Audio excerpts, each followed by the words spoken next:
Alright, you wrong uns. Right, in this tutorial we're going to have a look at this animation I created. Basically it's a walk cycle again. However, it's a walk cycle with a bit of weight added to it. So what we're going to discuss here is how to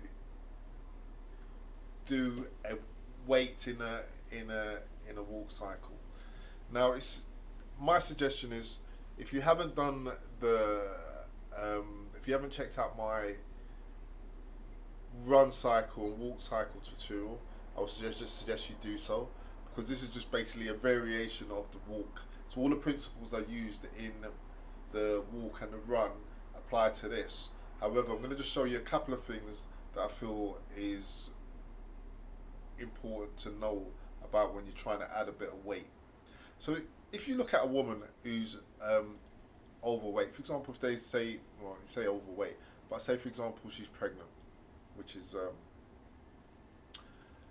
they wouldn't really want me, or wouldn't really want me to say that they're overweight. Let's just say they're beautifully endowed at this particular moment in time, because they're going to bring a new life into the world, which is a baby.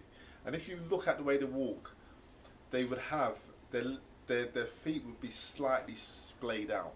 And this is the goes for basically for somebody who's a bit fat. If they're fat, their feet are gonna be slightly sprayed out, so to deal with that extra weight that they're carrying.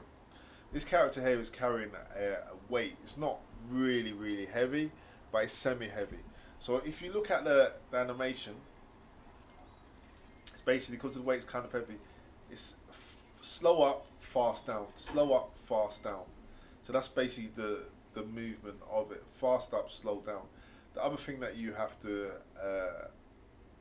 keep in mind when you're trying to do add weight to your animation, is basically the center of gravity. Again, you look at this character here, over here, his center of gravity is here. So he's leaning on that weight, and then he go boom down, boom down, boom down. So he's always booming down. That sounds a bit weird, but anyway, moving on swiftly. So that's the main thing I wanted that you got to keep in mind. As a kind of bonus, I don't know if it's a bonus tutorial type bit, but if you're using biped, which I use obviously, you want to is a way to basically link the ball to the world. Oh, well, not the ball to the world, the ball to his hand. So I'm just going to quickly show you how to do that as well.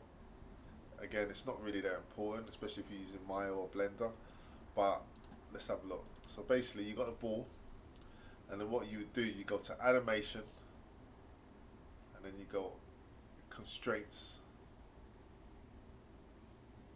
and then you go position constraints, and then you then link whatever you wanted it to.